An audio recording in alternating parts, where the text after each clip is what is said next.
आप देख रहे हैं इंडिया टाउन न्यूज, भारत की बात। नमस्कार, आप देख रहे हैं इंडिया टाउन न्यूज और मैं हूं आपके साथ हर्षिता। स्वागत है आपका हमारे खास बुलेटिन खबरें मध्य प्रदेश की में, जहां हम आपको मध्य प्रदेश की महत्वपूर्ण खबरों से रूबरू कराएंगे। चलिए बुलेटिन की शुरुआत करते हैं। मध्य प्रदेश के मऊगंज में पुलिस ने नशे के साम्राज्य पर ऐसा प्रहार किया है जिसने पूरे इलाके में सनसनी फैला दी है। किराए के मकान में करोड़ों रुपए के एमडी ड्रग्स तैयार हो रही थी। इसी फैक्ट्री पर मऊगंज पुलिस ने ऐसा शिकंजा कसा कि पूरा नेटवर्क बेनकाब हो गया। 1 करोड़ से ज्यादा की एमडी ड्रग्स, करोड़ों का केमिकल, हाईटेक लैब मशीनें और तस्करी में इस्तेमाल होने वाला वाहन, सब कुछ पुलिस के कब्जे में है। इस मामले में 4 आरोपी को गिरफ्तार हो चुके हैं। अब इस पूरे नेटवर्क के पीछे बैठे बड़े तस्करों और सप्लाई चेन की तलाश पुलिस ने तेज कर दी है। नशे के सौदागारों के खिलाफ रीवा जोन की अब तक की सबसे बड़ी कार्रवाई मानी जा रही है। देर रात शाहपुर थाना पुलिस, कटकरी चौकी और विशेष पुलिस टीम ने बिजौली गांव के किराए के मकान पर दबिश दी। मकान में हाईटेक तरीके से एमडी ड्रग्स तैयार की जा रही थी। जांच में सामने आया कि अवैध फैक्ट्री मार्ट से लगातार संचालित थी और यह बड़े पैमाने पर नशीले पदार्थ की तैयार किए जा रहे थे। कार्रवाई के दौरान पुलिस ने करीब 360 ग्राम संदिग्ध एमडी ड्रग्स बरामद की, जिसकी अंतर्राष्ट्रीय बाजार में अनुमानित कीमत लगभग 1 करोड़ रुपए बताई जा रही है। इसके अलावा 300 लीटर से अधिक रासायनिक पदार्थ, भारी मात्रा में कच्चा माल, oven machine, vacuum pump, heater, generator सहित ड्रग्स बनाने में इस्तेमाल होने वाले कई आधुनिक उपकरण बरामद किए गए हैं। ड्रग्स तस्करी में इस्तेमाल की जा रही एक बोलेरो गाड़ी भी पुलिस ने अपने कब्जे में ले ली है। जब्त सामग्री की कुल कीमत लगभग 1 करोड़ 28 लाख रुपए आकी गई है। पुलिस ने मौके से 4 आरोपियों को गिरफ्तार किया है। इनमें चंदन सिंह, अशोक गुप्ता और पीयूष चंद्र यादव गढ़ थाना क्षेत्र के निवासी है, जबकि चौथा आरोपी ऋषभ सेन गोविंदगढ़ थाना क्षेत्र का रहने वाला है। पुलिस को प्रारंभिक पूछताछ में कई अहम जानकारियां मिली है। मऊगंज पुलिस अधीक्षक संजय कुमार जैन ने इस पूरे मामले का खुलासा किया। जैसा कि आप सबको पहले से ही विदित है, कल ये एक एमडी फैक्ट्री पर मऊगंज पुलिस द्वारा छापामार कार्रवाई की गई है। मुख्य सूचना आई साहब के पास पहुंची थी, उनके द्वारा तत्काल कार्रवाई करने के निर्देश दिए गए। Mauganj police additional SP Shri Shashikant Saryam और एसडीओपी श्रीमती सची पाठक, थाना प्रभारी साहेबपुर, चौकी प्रभारी कटकरी, एक सब इंस्पेक्टर हमारे मृगेंद्र सिंह थे, रीवा से आए हुए थे, और भी लोग थे टीम में। बड़ी लंबी चौड़ी टीम थी। सब ने मिलके वहाँ पर मौके पर जाकर दबिश दी। जब ये फैक्ट्री का वहाँ होना पाया गया तो मुझे सूचित किया गया, तो मैं भी वहाँ पहुँचा। तो टोटल कार्रवाई में 360 ग्राम एक पदार्थ है, एमडी मादक पदार्थ है। इसका मैथिलीन डाइऑक्सी मेथाम्फेटामिन, इसका पूरा केमिकल नेम है, मैथिलीन डाइऑक्साइड मेथाम्फेटामिन, जिसकी अंतर्राष्ट्रीय बाजार में अनुमानित कीमत करीब 1 करोड़ रुपए है। इसके अलावा बड़ी मात्रा में प्रीकर्सर, जिसको केमिकल्स बोलते हैं, जिनसे वो बनता है, उसको प्रीकर्सर बोलते हैं हमारे एनडीपीएस की भाषा में। तो प्रीकर्सर केमिकल्स भी जो है वहाँ पर मिले, और उसके निर्माण में जो उपयोगी एपरेटस थे केमिकल के निर्माण में, वो मशीनें, जिसमें से oven machine, generator, vacuum pump, heater, motor controller, तापमान नियंत्रक, डिफरेंट टाइप के जो फैक्ट्री होती है, केमिकल फैक्ट्री होती है, वो सब वहाँ पर मिले। एक महिंद्रा न्यू बोलेरो कार भी वहाँ मिली। इस प्रकार से सारी कार्रवाई करते हुए सामग्री को जब्त किया गया। 4 आरोपीगण वहाँ मौके पर मिले, उनको गिरफ्तार किया गया। पूछताछ पर उन्होंने बताया कि इसकी सप्लाई मुंबई तक वो करते थे। रीवा जिले के गढ़ थाना क्षेत्र से जमीन विवाद में 2 पक्षों के बीच खूनी संघर्ष की तस्वीरें सामने आई हैं। आरोप है कि खेत की बाउंड्री बनाने के दौरान एक पक्ष ने बाहरी बदमाशों को बुलाकर दूसरे पक्ष पर तलवार, चाकू, लाठी डंडों और हथियारों से हमला कर दिया। इस हमले में दोनों पक्षों के करीब आधा दर्जन लोग गंभीर रूप से घायल हो गए। घटना का वीडियो अब सोशल मीडिया पर वायरल हो रहा है, जबकि पुलिस पूरे मामले की जांच में जुटी हुई है। मामला रीवा जिले के गढ़ थाना क्षेत्र के गंभीरपुर गांव का है। यहाँ एक ही परिवार के बीच लंबे समय से चल रहे जमीनी विवाद ने मंगलवार को खूनी संघर्ष का रूप ले लिया। पीड़ित पुष्पेंद्र शर्मा का आरोप है कि वह अपने खेत में बाउंड्री वॉल का निर्माण करा रहे थे, तभी दूसरे पक्ष ने बाहर से 10 से 12 हथियारबंद लोगों को बुलाकर हमला कर दिया। इस खूनी संघर्ष में दोनों पक्षों के करीब आधा दर्जन लोग गंभीर रूप से घायल हो गए हैं। सभी घायलों को रीवा के संजय गांधी अस्पताल में भर्ती कराया गया है। घटना का वीडियो सोशल मीडिया पर तेजी से वायरल हो रहा है। सूचना मिलते ही गढ़ थाना पुलिस और मौके पर पहुंचे और मामले की जांच शुरू कर दी गई है। देखिए, गंभीर गांव में तो दो पक्ष जो एक ही परिवार के चचेरे भाई लोग हैं, उनमें हमारा पीटी और घटना हुई है। वीडियो वायरल हुआ है उसका। हम लोग ने काउंटर मामला कायम कर लिया है। दोनों पक्ष से आदमी चोटिल हैं और उसमें FIR हो गया। हम लोग आगे कार्रवाई कर रहे हैं। तो कोई आरोपी गिरफ्तार हुए? नहीं, अभी जांच चल रही है और उसमें कुछ आरोपी एडमिट हैं। अभी आगे जैसी कार्रवाई होगी वैसी कार्रवाई की जाएगी। कट्टा बंदूक तलवार भी लेके दौड़ा रहे हैं। देखिए, वो जो कट्टा लिए एक लड़के का वीडियो दिख रहा है, वो पूरा अस्पताल में एडमिट है। अब जैसे ही वो एडमिट होकर पूछताछ लायक होगा, हम लोग उससे पूछताछ करेंगे। सीहोर जिले के भेरुंदा में मूंग की प्रतिशत मूंग खरीद नीति के विरोध में किसानों ने बड़ा आंदोलन किया। किसान स्वराज संगठन के बैनर तले हजारों किसान ट्रैक्टरों के साथ कृषि उपज मंडी से विशाल ट्रैक्टर रैली निकालकर सड़कों पर उतर आए। करीब 4 किलोमीटर लंबी ट्रैक्टर रैली ने मुख्य मार्ग पर यातायात पूरी तरह प्रभावित कर दिया। रैली दुर्गा मंदिर पहुंचने के बाद किसानों ने धरना शुरू कर दिया। इंदौर भोपाल मार्ग पर लंबा जाम लग गया। किसानों ने सड़क किनारे ही चाय बनाई और बाटियां सेक कर भोजन की व्यवस्था की। सीहोर कलेक्टर के मौके पर नहीं पहुंचने से किसान अपने फैसले पर अड़े रहे और इंदौर भोपाल हाईवे पर धरना जारी रखा। किसानों ने सड़क किनारे ही चाय बनाई और बाटियां सेक कर भोजन ग्रहण किया। किसान अपने साथ राशन और आवश्यक सामान लेकर पहुंचे थे। उनका कहना है, जब तक सीहोर कलेक्टर स्वयं आकर ज्ञापन स्वीकार नहीं करेंगे तब तक धरना समाप्त नहीं होगा। हाईवे पर जाम के कारण बसों सहित कई छोटे बड़े वाहन लंबे समय से फंसे रहे। मौके पर प्रशासन और पुलिस बल तैनात रहा तथा किसानों से लगातार बातचीत करता रहा। किसानों की मांग है कि प्रदेश सरकार 100% मूंग की खरीदी करे। हमने पहले ही प्रशासन और शासन को चेता दिया था। 2 तारीख को ज्ञापन दिया था। जब मीडिया के सामने भी हमने कहा था कि हम कलेक्टर साहब को ज्ञापन देंगे, पर शायद है सीहोर जिले के कलेक्टर वाकई में काफी किसानों से नफरत रखते हैं, इसलिए वो शायद है कि 4 दिन तक यहाँ पर आ नहीं पाए। हमारी सीधी सी मांग है, कलेक्टर साहब आएंगे वो हमको ठोस जवाब दे के जाए, इसके बाद ही ये आंदोलन खत्म होगा। अगर 8 दिन में कलेक्टर आएंगे तो हम खाने के लिए पूरे बर्तन, गैस की टंकी, हमारे ट्रैक्टरों में चूल्हा, ये कंडे, आटा सामान लेके आए हैं। जब आएंगे तभी ज्ञापन देंगे। हमारे द्वारा प्रशासन को अवगत करा दिया था कि किसान समाज चाहता है कि ये सब प्रदेश स्तर की मांगे हैं, शासन स्तर की मांगे हैं, तो हमारे जिले के मुखिया कलेक्टर साहब आकर ज्ञापन लें और हमारी जो कुछ बड़ी समस्याएं जो कलेक्टर साहब के स्तर की है, उनका निराकरण कलेक्टर साहब स्वयं आकर करें। ये मूंग की खरीदी जो सरकार जो 25% जो MSP में खरीदी रखी है, उसको 100% कराने की मांग हमने रखी है और ये रैली में निकलेगी। और साथ में शाम तक अगर इस पर कोई प्रतिक्रिया सरकार की तरफ से नहीं आती है या प्रशासन की तरफ से कोई प्रतिक्रिया नहीं आती है तो यहाँ एक लाइन को चक्का जाम करना और यहाँ जब तक प्रशासन की तरफ से कोई जवाबदेही तय नहीं हो जाती तब तक हम लोग यही रुकेंगे। शाजापुर के ज्योति नगर स्थित मस्जिद के सामने बने नाले के चैम्बर में एक नंदी घंटों फंसा रहा। भूखे प्यासे नंदी को गौ रक्षा सेना ने कार्यकर्ताओं ने सफलतापूर्वक बाहर निकाल लिया। दोपहर लगभग 1 बजे संदीप प्रजापत ने नंदी के चैम्बर में फंसे होने की सूचना गौरक्षा सेना के प्रदेश अध्यक्ष धर्मेंद्र शर्मा को दी।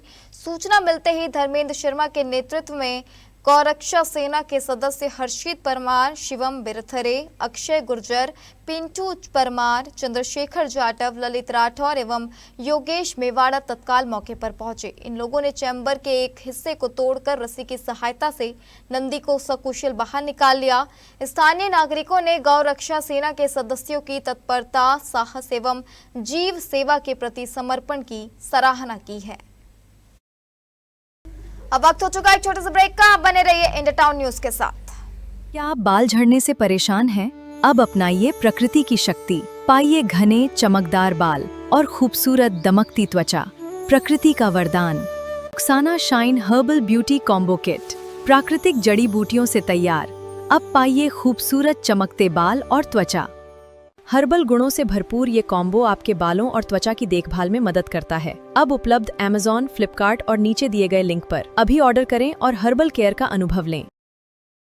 देवास में संदिग्ध आतंकी की गिरफ्तारी के बाद विश्व प्रसिद्ध श्री महाकालेश्वर मंदिर की सुरक्षा को लेकर चिंताएं बढ़ गई हैं। उज्जैन सांसद अनिल फिरोजिया ने केंद्रीय गृह मंत्री अमित शाह और मुख्यमंत्री डॉक्टर मोहन यादव को पत्र लिखकर महाकाल मंदिर परिसर में सीआरपीएफ की तैनाती और अतिरिक्त सुरक्षा बल उपलब्ध कराने का आग्रह किया है।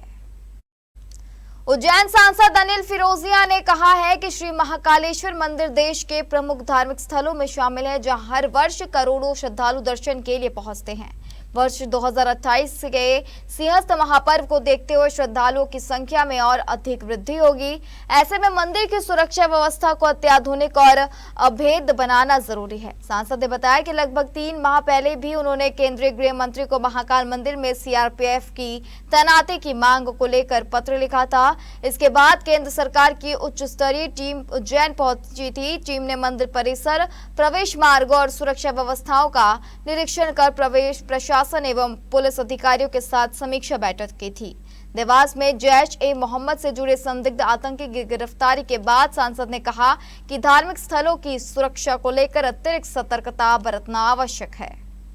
मंत्री श्रीमान अमित शाह जी को बहुत बहुत धन्यवाद कि उन्होंने जैश-ए-मोहम्मद के आतंकवादियों को एटीएस भेज के एक तो देवास और 7 गुजरात से पकड़वाए। और जो आप पूछ रहे हैं कि महाकाल मंदिर की सुरक्षा, तो बिल्कुल सही है। इन सभी बातों को देखते हुए महाकाल की सुरक्षा के लिए मैंने केंद्रीय रिजर्व फोर्स के लिए मांग करी है, क्योंकि पहले 90 के दशक में अगर आपको मालूम हो तो नागदा के पास झिरनिया गांव है, वहाँ पे कुएं में AK-47 पकड़ाई थी कई तादाद में। उसके बाद यहाँ पे सिमी का ये गढ़ रह चुका है और प्रधानमंत्री के आने के पहले यहाँ पे PFI के कुछ कार्यकर्ता भी यहाँ पकड़ाए थे। और अभी तत्काल ही परसों कल के दिन ही देवास में आतंकवादी पकड़ाया है। तो इन सब बातों को देखते हुए, और इसके बाद एक चीज़ और है कि यहाँ पे देश के कुख्यात जो वांटेड लोग हैं वो भी यहाँ पकड़ाए हैं।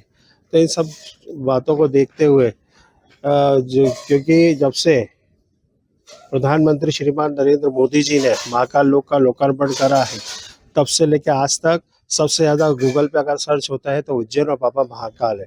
सबसे ज़्यादा तीर्थयात्री दर्शनार्थी अगर यहाँ आ रहे हैं तो उज्जैन है। और माननीय महामहिम राष्ट्रपति श्रीमती मुर्मू जी ने भी बोला था कि उन्होंने अपने अभिभाषण में भी कहा कि 7 से 8 करोड़ लोग यहाँ पे प्रतिवर्ष आ रहे हैं और आने वाला 2028 या सिंहस्थ है। इन सबको ध्यान में रखते हुए, तीर्थयात्रियों की सुरक्षा, महाकाल की सुरक्षा को ध्यान में रखते हुए मैंने माननीय केंद्रीय मंत्री जी से गृह मंत्री जी से मांग करी है। मैंने सदन में भी ये मुद्दा उठाया था और दिल्ली से यहाँ पे अधिकारीगण आके सर्वे भी करके गए हैं। तो बहुत जल्दी मुझे विश्वास है कि यहाँ पे केंद्रीय रिजर्व फोर्स हमको मिलेगा। और मेरे मुख्यमंत्री जी से भी मांग करी है कि स्टेट का भी यहाँ पे फोर्स काम है, तो यहाँ पे क्योंकि चूंकि वो मध्य प्रदेश के मुख्यमंत्री और गृह मंत्रालय भी उन्हीं के पास है, तो माननीय मुख्यमंत्री जी से भी मांग करिए कि यहाँ पे एक्स्ट्रा फोर्स भेजे।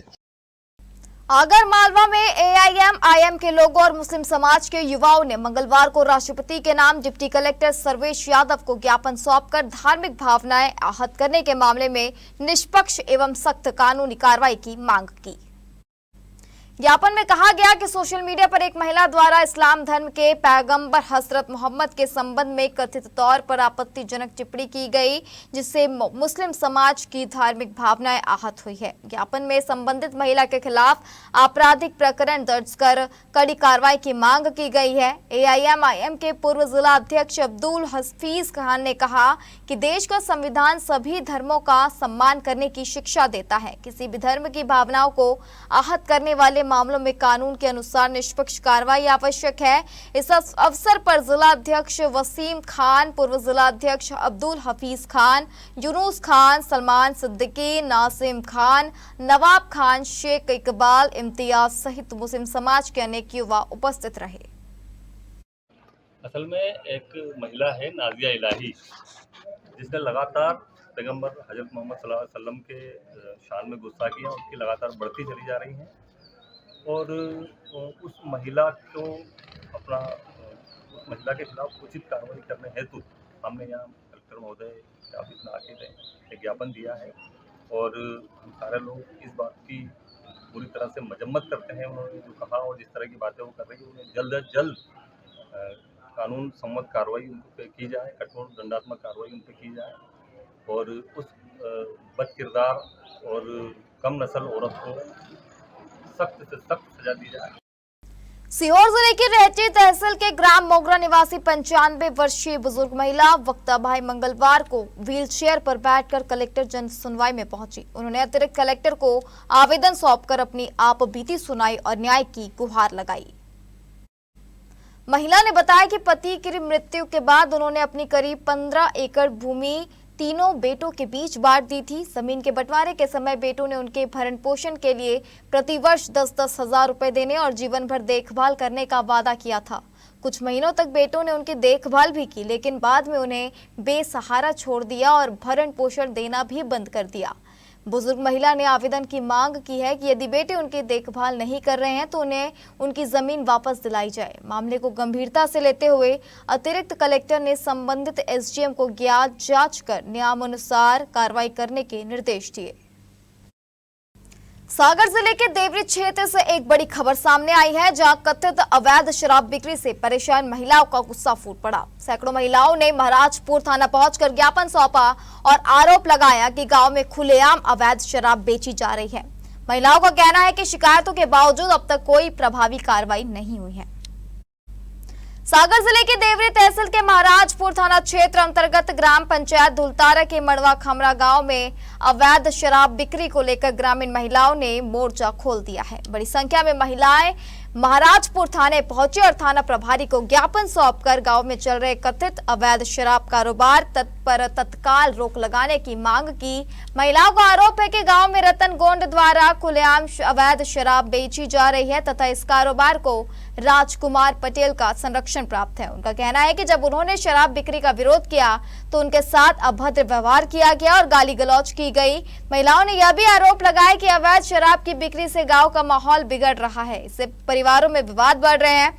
उन्होंने बताया कि संबंध में मुख्यमंत्री हेल्पलाइन 181 पर भी शिकायत दर्ज कराई गई, लेकिन अब तक कोई ठोस कार्रवाई नहीं हुई। थाना प्रभारी ने महिलाओं को मामले की जांच कर नियमानुसार कार्रवाई का आश्वासन दिया है। वहीं महिलाओं ने साफ चेतावनी दी है कि यदि जल्द कार्रवाई नहीं हुई तो वे बड़ा जन आंदोलन करने को मजबूर होंगी।